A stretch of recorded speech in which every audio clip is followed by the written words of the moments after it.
Hi dears, good evening. എല്ലാവരും സന്തോഷത്തിലും സമാധാനത്തിലും ഇരിക്കുന്നെന്ന് വിശ്വസിക്കുന്നു. ഓണമെല്ലാം ആഘോഷിച്ചിട്ടുണ്ടാവും. നമുക്കാണെങ്കിൽ ചില പ്രധാനപ്പെട്ട കാര്യങ്ങൾ ഇന്ന് പങ്കുവയ്ക്കാനുണ്ട്. എല്ലാവരും ഓണത്തിന് പായസം എല്ലാം വെച്ചിട്ടുണ്ടാവും എന്ന് പ്രതീക്ഷിക്കുന്നുണ്ട്. എന്തായാലും അതൊരു ആചാരമല്ലേ, അതുകൊണ്ട് തന്നെ എല്ലാവരും ആഘോഷിക്കും, അത് ഉറപ്പാണ്. നമുക്ക് വിശേഷങ്ങൾ എന്തൊക്കെയാണെന്ന് ഒന്ന് നോക്കാം. എന്നാൽ ഇവിടെ നമ്മുടെ മീനാക്ഷിയുടെ വീട്ടിൽ ഓണം ആഘോഷിക്കാൻ പോകുന്നതേ ഉള്ളൂ. ആ ഒരു ആഘോഷം എന്ന് പറയുന്നത് നാളെയാണ് കേട്ടോ. ആ ഒരു ആഘോഷത്തിൽ പങ്കെടുക്കാനായിട്ട് ആ വീട്ടിലുള്ള ജയപ്രകാശും മീനാക്ഷിയും അഭിമോളും പിന്നെ ജയപ്രകാശിന്റെ അച്ഛനും ഉണ്ട്. പുറത്തു നിന്ന് ക്ഷണിച്ചിട്ടുള്ളത് മീനാക്ഷിയുടെ അച്ഛനും അമ്മയായ തുളസി ചേട്ടനെയും പിന്നെ പ്രസന്ന ചേച്ചിയാണ്. അത് കഴിഞ്ഞിട്ടാണെങ്കിൽ അവരാണെങ്കിൽ ഇപ്പോൾ കൊണ്ടു നടക്കുന്ന പെൺകുട്ടി ഉണ്ടല്ലോ, ഗ്രീഷ്മ എന്ന് പറയുന്ന തട്ടിപ്പുകാരി, അവളെയാണെങ്കിൽ മീനാക്ഷി ക്ഷണിച്ചതല്ല. തുളസി ചേട്ടനും പ്രസന്ന ചേച്ചിയും കൂടെ അവരുടെ പേരക്കുട്ടിയായി, അതായത് നമ്മുടെ കല്ലുമോളായി സങ്കല്പിച്ച് അവളെ നാളെ അവിടേക്ക് കൊണ്ടുവരുന്നെന്നുള്ളതാണ് ഭയങ്കര അത്ഭുതം. അതിനേക്കാളും വലിയ ചില അത്ഭുതങ്ങൾ നടക്കാനായിട്ട് പോകുന്നതേ നീതമോൾ നാളെ വരും. നീതമോളും സൂരജും കൂടെ വരാനായിട്ടായിരുന്നു പ്ലാൻ. പക്ഷെ ജയ്ഗീതയ്ക്ക് ഒറ്റയ്ക്ക് ഓണം ആഘോഷിക്കാനായിട്ട് ഭയങ്കര ബുദ്ധിമുട്ട്.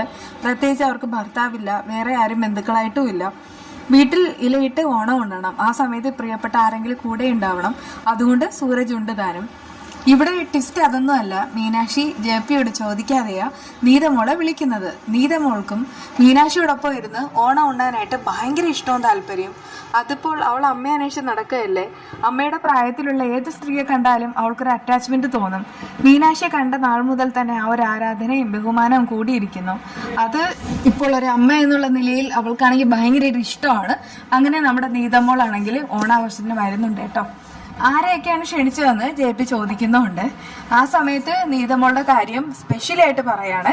അത് കേട്ടിട്ട് അയാൾക്ക് ഭയങ്കരമായിട്ട് ഷോക്കാവുന്നു. അയാളൊരു എന്താണെന്ന് അറിയില്ല. ജെപി ഇപ്പോൾ ഒരുപാട് മാറിപ്പോയി. നമുക്കറിയാം, ആദ്യത്തെ ഘട്ടത്തിൽ ഏറ്റവും കൂടുതൽ മീനാക്ഷി സപ്പോർട്ട് ചെയ്തത് ഈ പറയുന്ന ജെപിയാണ്. ഒന്ന് പ്രസവിച്ച ഇവിടെ വേണ്ട എന്നൊക്കെ വീട്ടുകാർ വിധി എഴുതിയപ്പോൾ ജെപി തന്നെയാണ് മീനാക്ഷിയെ വേണമെന്ന് പറഞ്ഞ് വാശി പിടിച്ച് വിവാഹം നടത്തിയത്. മെന്റലി സപ്പോർട്ട് ചെയ്ത ആ ആളാണ് ഇപ്പോൾ മീനാക്ഷിയെ വെറുപ്പോടും അറപ്പോടും കൂടെ കാണുന്നത്. അത് മീനാക്ഷിക്ക് താങ്ങാൻ പറ്റാത്ത സങ്കടം തന്നെയാണ്. എന്തായാലും അയാളിങ്ങനെ പൊട്ടിത്തെറിക്കാണ്. എൻ്റെ മകളുമായിട്ട് കൂട്ടുകൂടാൻ ഒട്ടും ചേർച്ചയില്ലാത്ത ആ പെണ്ണിനെ ഇവിടെ ഓണാഘോഷത്തിന് ക്ഷണിച്ചത് ഒട്ടും എനിക്ക് അങ്ങോട്ട് സഹിക്കാൻ പറ്റാത്ത കാര്യമാണ്. അതുകൊണ്ട് തന്നെ അവളിവിടെ വേണ്ട, അവളോടൊപ്പം ഇരുന്ന് ഊണ് കഴിക്കാൻ ഞാൻ തയ്യാറുമല്ല, അങ്ങനെയൊക്കെ പറയുന്നുണ്ട്. അയാളുടെ മനസ്സിലുള്ള ഒരു ആറ്റിറ്റ്യൂഡ് എന്താണെന്ന് മനസ്സിലാക്കണം. പ്രത്യേകിച്ച് കിരൺദാസ് വന്നിട്ട് ഈ ജെപിയുടെ മനസ്സ് ഒരുപാട് മാറ്റിയിട്ടുണ്ട്. അതുകൊണ്ടൊക്കെ തന്നെയാണ് അയാൾ ഇങ്ങനെയൊക്കെ പെരുമാറുന്നത്. എന്തൊക്കെയായാലും ശരി, ഈ ജെപി ഇങ്ങനെ പറയുന്നത് ശുദ്ധ അസംബന്ധം തന്നെയാ. അങ്ങനെ നമ്മുടെ നീതമോൾ എത്തുന്നുണ്ട് കേട്ടോ. നീതമോൾക്ക് മീനാക്ഷി ഓണക്കോടി മേടിച്ചു വെച്ചിട്ടുണ്ട്. അതേസമയം മീനാക്ഷി ഇങ്ങനെ നോക്കുന്ന സമയത്ത് നീതമോൾ വരുന്നുണ്ട്. ജെപിയാണ് ആദ്യം കാണുന്നത്. അയാൾക്കാണെങ്കിൽ നീതമോളെ അടിച്ചിറക്കാനുള്ള ആ ഒരു ദേഷ്യമുണ്ട്. മീനാക്ഷി ക്ഷണിച്ച ഗസ്റ്റ് ആയതുകൊണ്ട് മാത്രം അയാൾ ഇങ്ങനെ അവിടെ രണ്ടും കൽപ്പിച്ച് നോക്കി നിൽക്കാണ്. മീനാക്ഷി ഡ്രസ്സ് കൊടുക്കുന്ന സമയത്ത് ഇത് അമ്മയുടെ ജനിക്കാതെ പോയ മകൾക്ക് വേണ്ടിയിട്ട് അമ്മ തരുന്നതാണല്ലോ എന്നൊക്കെ ഇങ്ങനെ പറയുന്നുണ്ട്. മീനാക്ഷി കല്ലുമോളെ സങ്കല്പിച്ച് തന്നെയാണ് അവൾക്കത് കൊടുക്കുന്നത്. അതായത് സ്വന്തം അമ്മ സ്വന്തം മകൾക്ക് ആദ്യമായിട്ട് കൊടുക്കുന്ന ഓണക്കോടിയാണ്. എത്രയോ ഓണക്കോടി മിസ്സായിട്ടുണ്ട്. 3 വയസ്സ് വരെ മീനാക്ഷിയുടെ ഒപ്പം ഓണമുണ്ട് കല്ലുമോൾക്ക് വീണ്ടും മീനാക്ഷി ഓണക്കോടി കൊടുക്കുക എന്ന് പറഞ്ഞത് അത് ഭയങ്കര അത്ഭുതം തന്നെയാ. അങ്ങനെ വർഷങ്ങൾക്ക് ശേഷം അമ്മയുടെ കയ്യിൽ നിന്ന് അവൾ ഓണക്കോടി മേടിക്കുന്നുമുണ്ട്.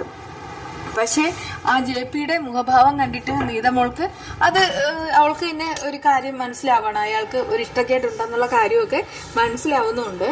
എന്തായാലും അഭി തന്നെ അച്ഛന്റെ മനസ്സ് മാറ്റട്ടെ. അങ്ങനെ നീതമോളും ഒരുമിച്ചിരുന്ന് വേണം അവർ ഊണ് കഴിക്കാൻ. ആ സമയത്ത് ആ ഗ്രീഷ്മ എന്ന് പറയുന്ന പെരുങ്കള്ളിയുടെ കള്ളത്തരവും പൊളിയണം. എന്തായാലും വരുന്ന വിശേഷങ്ങൾ അടിപൊളിയായിരിക്കും.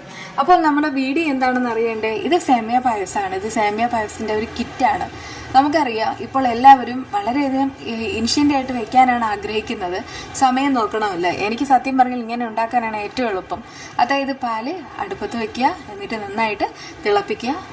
തിളച്ചു വരുന്ന സമയത്ത് നമ്മുടെ കയ്യിലുള്ള ആ ഒരു കൂട്ടങ്ങോട്ട് ഇട്ട് കൊടുക്കുക. എന്നിട്ട് തീ നന്നായിട്ട് കുറച്ച് വെച്ച് ഒരു 25 മിനിറ്റ് നന്നായിട്ട് ഇളക്കി കൊടുക്കുക. ഇളക്കി കൊടുക്കുന്ന സമയത്ത് ഇതെല്ലാം ഒന്ന് സെറ്റായിട്ട് കിട്ടും. പാലൊരല്പം കുറുകി വരികയും ചെയ്യും.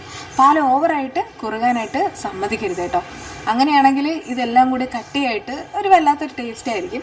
പക്ഷേ എനിക്ക് നന്നായിട്ട് കൺസിസ്റ്റൻസിൽ തന്നെ കിട്ടുകയും ചെയ്തു. ഒരു അനൂസ് വെർമിസിലി പായസം മിക്സ് ആ ഒരു കൂട്ടാണ് ഞാൻ മേടിച്ചിട്ടുള്ളത്. എന്തൊക്കെയായാലും ഇപ്പോൾ ഒരുപാട് വിപണിയിൽ എത്തുന്നുണ്ടല്ലോ. ഈ പായസം അടിപൊളിയായിരുന്നു കേട്ടോ, എനിക്ക് ഒത്തിരി ഇഷ്ടമായി. അപ്പോൾ ഓണത്തിന് എല്ലാവരും പായസം എല്ലാം വെച്ച് കഴിച്ചിട്ടുണ്ടാവും.